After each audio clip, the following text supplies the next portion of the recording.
నగరాలపై దాడి చేసి నరమేధం సృష్టించాడు.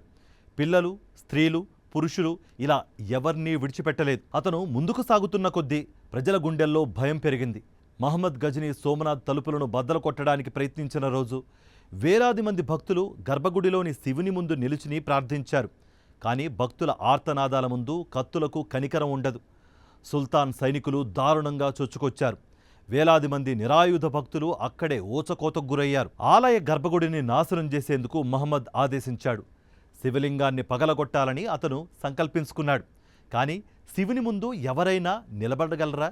గర్భగుడిని స్వయంగా కొడితే అతని చేతి మణికట్టే విరిగిపోయిందని కొన్ని కథనాలు చెబుతున్నాయి. చివరకు సైన్యాన్ని ఉపయోగించి ఆలయాన్ని ధ్వంసం చేయించాడు. ఇక అక్కడి నుంచి అతను తీసుకువెళ్లిన బంగారం, వజ్రాలు, రత్నాలు ఇవన్నీ రాజ్యానికి చెందినవి కాదు. ఇవి భక్తుల తపస్సుతో కూడిన అర్చనలు. సైనికులు ఆలయ నిధిని కొల్లగొట్టి 20 లక్షల దినార్లు విలువైన సంపదను దోచుకువెళ్లిపోయారు. ఈ నిధి విలువ ఇప్పటి రూపాయల్లో వేల కోట్లుగా ఉంటుంది.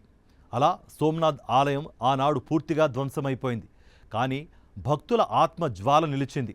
ఆలయం కాలం గడిచే కొద్దీ పునర్నిర్మించారు.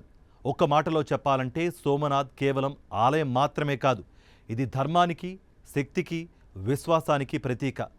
శివుని నామం, భక్తుల ఆత్మశక్తి ఎప్పటికీ శాశ్వతం.